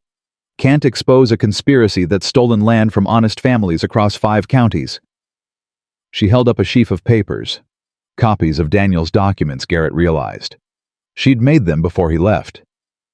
"These are going to the territorial marshal tomorrow, along with sworn statements from everyone in this room. Your investors in Houston are going to prison, Mr. Whitmore. Your friends in Austin are going to lose their positions. And you—" She stepped closer, her voice dropping to a whisper that somehow carried through the entire room. "You're going to hang." Whitmore's face crumpled. In that moment, all his confidence, all his arrogance stripped away. He looked like what he was, a small, frightened man who had finally met consequences he couldn't buy or threaten his way out of. "Take him away," Holloway said, and 2 of his deputies stepped forward to clamp irons on Whitmore's wrists. Garrett barely noticed. He was already at Hannah's side, cutting the ropes that bound her, pulling her into his arms. "You're hurt," he said, his voice rough. "It's nothing. A scratch." "Hannah." "Garrett." She pulled back enough to look at him, her honey-colored eyes filled with tears. "What you said. That I meant something to you. Did you mean it?" He thought of Mary, of Sarah, of the ribbon he still carried in his pocket. He thought of 6 years of running of grief that never faded, of walls he'd built around his heart to keep out any more pain. And he thought of Hannah, her strength, her courage, the way she smiled when she thought no one was watching. "I meant it," he said. "I think I've meant it since the first time you pointed a gun at me." She laughed, then a broken, beautiful sound. "That's not exactly romantic." "Maybe not, but it's true." Around them, the chaos continued. Prisoners being led away. Evidence being secured. A town slowly coming back to life after years of living in fear.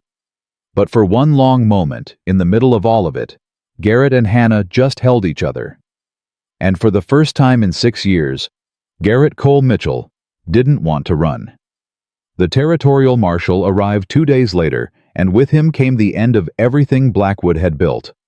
Marshal James Dalton was a hard man, with hard eyes and no patience for corruption. He listened to Elizabeth Warren's presentation of evidence for 3 hours without interrupting. He read Daniel Thornton's letter twice. He interviewed witnesses, examined documents, and when he was finished, he looked at the gathered townspeople with something like respect. "In 20 years of law enforcement," he said, "I've rarely seen a conspiracy this well documented, or a community this brave in standing against it." Hannah stepped forward, her neck still bandaged from Whitmore's knife. "What happens now, Marshal?" "Now justice happens." Dalton pulled a stack of warrants from his coat. "I've got orders to arrest every man named in these documents. That includes 3 judges, 2 state legislators, and half a dozen railroad executives. By this time next month, Blackwood's entire operation will be dismantled." "And the land?" Eliza demanded. "All the families he stole from. Every fraudulent deed will be voided. Every legitimate owner will be restored." Dalton paused, his expression softening slightly. "It won't bring back the people you lost. Nothing can do that. But it's a start." Garrett watched Hannah as she absorbed the news. 3 years of fear, 3 years of fighting.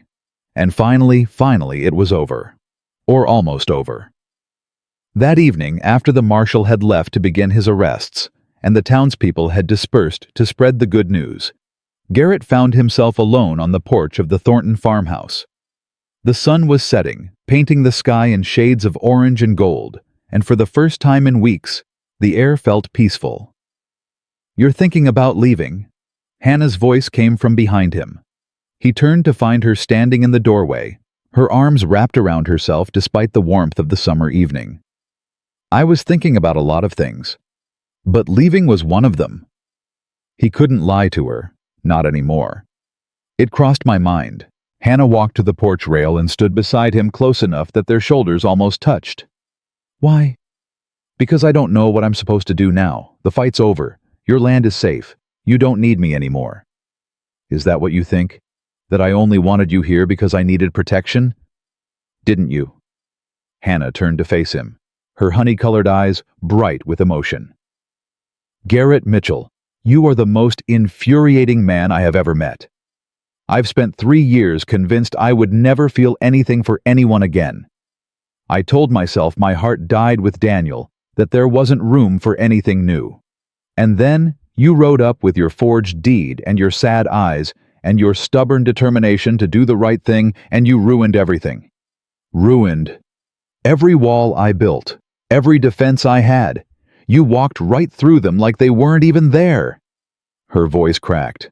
"And now you're talking about leaving, and I don't know how to make you stay, and I'm so angry at myself for caring this much." Garrett reached out and took her hand. Her fingers were trembling. "I'm not leaving," he said quietly. "But you said—" "I said it crossed my mind. Everything crosses my mind, Hannah. Every morning I wake up and think about Mary and Sarah. I think about the life I lost the man I used to be. And then I think about running because that's what I've been doing for 6 years. It's all I know." "So what changed?" He squeezed her hand. "You. This place. Your sisters. This crazy, impossible fight we just won together." He paused, searching for words that had been locked inside him for so long.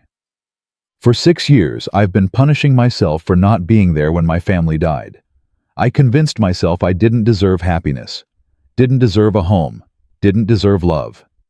Garrett, let me finish, please." He took a deep breath. "When I saw that knife at your throat when I thought I might lose you, something broke inside me. Or maybe something fixed itself. I realized that running wasn't honoring Mary's memory. It was betraying it. She would have wanted me to live, really live, not just exist." Hannah's eyes filled with tears. "What are you saying?" "I'm saying I'm done running. I'm saying that if you'll have me, I'd like to stay. Not as a hired hand or a temporary ally. As something more. As someone who wants to build a life here with you." For a long moment, Hannah said nothing. Then she reached up, cupped his face in her hands, and kissed him. It wasn't a passionate kiss, not yet. It was something gentler. A promise. A beginning. When she pulled back, she was smiling through her tears. "Garrett Cole Mitchell, you talk too much." "I've been told that before." "And you're stubborn." "Also been told that." "And you're terrible at expressing your feelings." "That one's definitely true." She laughed, a sound like sunshine breaking through clouds. "Good thing I'm patient." Inside the house, someone coughed loudly. They turned to find Eliza standing in the doorway, arms crossed, her expression somewhere between amused and exasperated. "If you two are done being romantic, Callie's made dinner, and it's getting cold." Hannah's cheeks flushed. "We were just—" "I know exactly what you were doing. The whole county probably knows by now the way you two have been making eyes at each other." But Eliza's voice was warm, and when she looked at Garrett, there was something like acceptance in her eyes. "You coming inside or not?" Garrett looked at Hannah. Hannah looked at him. And together they walked into the house. Dinner that night felt different from all the meals that had come before. The tension that had hung over the farmhouse for weeks had finally lifted. Callie chattered about plans to expand the garden. Eliza talked about training some new horses. And Hannah kept glancing at Garrett with a smile she couldn't quite hide. "So," Callie said, pushing beans around her plate with studied casualness, Does this mean Garrett's staying for good? Callie? Hannah's cheeks reddened again. What? It's a legitimate question. We need to know if we're setting an extra place at the table permanently, or if this is just a temporary arrangement. She's got a point, Eliza added. If you're staying, you'll need to pull your weight. We've got fences that need mending, a barn that's half rebuilt, and a chicken coop that's been listing sideways since that storm last spring. Garrett laughed. Is this how you welcome all your guests? Put them to work before the dessert course. Only the ones we're planning to keep. Eliza's smile was sharp, but genuine. So, what's it going to be? He looked around the table at these three women who had become, against all odds and common sense, the closest thing to family he'd had in 6 years. Callie with her quiet strength, Eliza with her fierce loyalty, and Hannah, whose eyes held a future he was only beginning to imagine. I'm staying, he said, if you'll have me. About time, Eliza muttered, but she was grinning. Callie clapped her hands together. I knew it. I told you, Hannah. I told you he wasn't going anywhere. Hannah didn't say anything.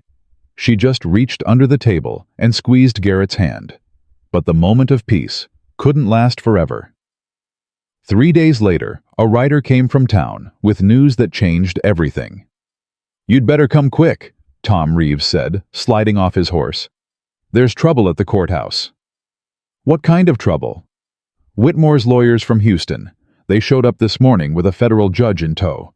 They're challenging the marshal's authority, claiming the arrests were illegal. If they win, every man we put in irons walks free. Garrett felt his blood run cold. That's not possible. The evidence is overwhelming. Evidence can be suppressed. Witnesses can be intimidated. Reeves's face was grim. They've already started. Half the folks who testified are saying they were coerced. The judge is listening. Hannah had appeared on the porch, drawn by the commotion. What's happening? The fight's not over, Garrett said. Get your sisters. We're going to town. The courthouse was packed when they arrived. Townspeople crowded the benches, some looking worried, others openly hostile. At the front of the room, a silver-haired federal judge sat behind a massive desk, his expression unreadable. Standing before him, 2 slick-looking lawyers from Houston were making their case. The arrests were conducted without proper jurisdiction, one of them argued. Marshal Dalton overstepped his authority. Every warrant he issued is invalid. Marshal Dalton stood to the side, his jaw tight with frustration. Your Honor, the evidence speaks for itself. The evidence, as you call it, was gathered illegally. The other lawyer cut him off. Testimony coerced. Documents stolen from private property. This entire case is tainted. Judge Whitfield, no relation to Cornelius, though the name made Garrett uneasy, rubbed his temples. I've heard compelling arguments on both sides. However, in the interest of justice, I'm inclined to wait. Every head turned. Elizabeth Warren stood at the back of the courtroom, her small frame somehow commanding attention. And you are? Judge Whitfield asked. Elizabeth Warren. I served as legal consultant to the families affected by this conspiracy. I have evidence the court has not yet seen. The Houston lawyers exchanged nervous glances. Your Honor, this woman has no standing. I'll determine that. Whitfield gestured. Approach Miss Warren. Elizabeth walked to the front of the courtroom carrying a leather satchel. From it, she produced a thick envelope. These are additional documents recovered from the Cedar Springs Bank vault after Mr. Ashford's arrest. Letters, contracts, wire transfers. They prove that the conspiracy extended far beyond Texas. They prove that certain federal officials were involved. She paused, letting the implication sink in. Including a judge appointed by the same men who sent these gentlemen from Houston. The room erupted. The Houston lawyers were shouting objections. Townspeople were calling for order. Judge Whitfield banged his gavel repeatedly, his face flushed. Silence! Silence, all of you! He snatched the envelope from Elizabeth's hands and began reading. As he did, his expression shifted from annoyance to shock, to something that looked like fear. "Your Honor," one of the Houston lawyers said desperately, "surely you can't accept—" "I can, and I will." Whitfield's voice was ice. "These documents describe payments made to Judge Cornelius Whitfield of San Antonio, my brother." He looked up, his eyes blazing. "I came here expecting to overturn a hasty arrest. Instead, I find evidence that my own family is involved in criminal conspiracy. Sir, we can explain." "You can explain to a grand jury." Whitfield stood, gathering the documents. "Marshal Dalton, your arrests stand. Furthermore, I'm authorizing you to expand your investigation to include any individuals named in these new materials." He looked at the Houston lawyers. "Including whoever sent you." The lawyers' faces went white. One of them bolted for the door, only to be stopped by Holloway and his deputies. "Nobody leaves," Whitfield said coldly. "Not until we sort out exactly who knew what." The next few hours were chaos, but it was a productive chaos. More arrests, more confessions, more evidence uncovered, as frightened conspirators turned on each other in desperate attempts to save themselves. By nightfall, it was truly over. Garrett stood outside the courthouse watching the last of the prisoners being loaded into a wagon for transport to San Antonio. Hannah stood beside him, Eliza and Callie close behind. "I can't believe it," Hannah whispered. "After everything, after 3 years, it's really done." "It's done," Garrett confirmed. "They're finished. Because of you. Because of all of us." He turned to look at the townspeople gathered in the street, many of them the same folks who had stood with them against Blackwood's men. Because nobody gave up. Because when it mattered, good people chose to stand together. Sheriff Holloway approached, looking more at peace than Garrett had ever seen him. "Hell of a day, Mr. Mitchell." "Hell of a week, Sheriff." "I've been thinking." Holloway paused, scratching his chin. "This town needs a deputy. Someone people respect. Someone who's proved he's willing to fight for what's right." He met Garrett's eyes. "Job's yours if you want it." Garrett felt Hannah tense beside him. "You're offering me a badge. I'm offering you a chance to keep doing what you've been doing, making this town a place worth living in." Holloway shrugged. "Pay's not much, hours are long, but you'd have a legitimate position in the community, a place to belong." Hannah's hand found Garrett's. He could feel her pulse racing against his palm. "Can I think about it?" "Take all the time you need. I'll hold the position." Holloway tipped his hat to the ladies and walked away. Eliza broke the silence first. "Deputy Mitchell has a nice ring to it." "Don't start."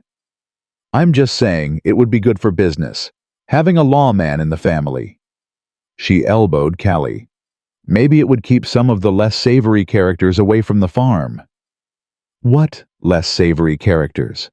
Callie asked. "You know exactly what I mean." While the sisters bickered good-naturedly, Garrett drew Hannah aside. "What do you think?" "About the deputy position." "About everything." "The position. Us. What happens next?" Hannah was quiet for a moment. When she spoke, her voice was soft but certain. "I think my father would have liked you. I think Daniel would have respected what you did. And I think—" She took a breath. "I think I've been waiting for someone like you without knowing it. Someone strong enough to fight beside me, but wise enough to let me fight for myself." "That doesn't answer my question." "Doesn't it?" She smiled up at him. "Take the badge, Garrett. Build a life here. And maybe when enough time has passed, when we've both had a chance to heal—" She trailed off, suddenly shy. "When we've both had a chance to heal what? Ask me then. Whatever you're thinking right now, ask me then, and I'll say yes." Garrett's heart hammered in his chest. He understood what she was offering. Not a promise of marriage, not yet, but a promise of possibility, a future they could build together if they were brave enough to try. "I'll hold you to that," he said. "I'm counting on it." 6 months later, the first snow of winter was falling when Garrett Cole Mitchell finally asked. The farm had transformed in the months since Blackwood's defeat. The barn was completely rebuilt, the fences mended, the chicken coop straightened. A new wing had been added to the house, a private space for Hannah, and eventually for a family of her own. The town had changed too. With the conspiracy exposed and the corrupt officials removed, Cedar Springs had become a place of genuine hope. New families arrived drawn by fertile land and fair dealing. Tom Reeves had taken over the bank and was running it honestly. Elizabeth Warren had opened a law practice and was teaching other women that they didn't have to accept injustice in silence. And Garrett had become Deputy Mitchell, a man respected and trusted by the community he served. But on this particular evening, he wasn't thinking about any of that. He was standing on the porch of the Thornton farmhouse, his hand in his pocket, clutching a simple gold ring he'd bought in San Antonio 3 months ago and had been carrying ever since. Hannah came out to join him, wrapping a shawl around her shoulders. "You've been staring at the snow for 20 minutes. What's on your mind? You remember what you said to me 6 months ago, after Whitfield's ruling?" "I said a lot of things 6 months ago. You said to ask you when we'd both had a chance to heal. You said you'd say yes." Hannah went very still. "I remember." Garrett pulled the ring from his pocket. His hands were trembling, which surprised him. He'd faced gunfighters without shaking. He'd ridden into battle without flinching. But this terrified him.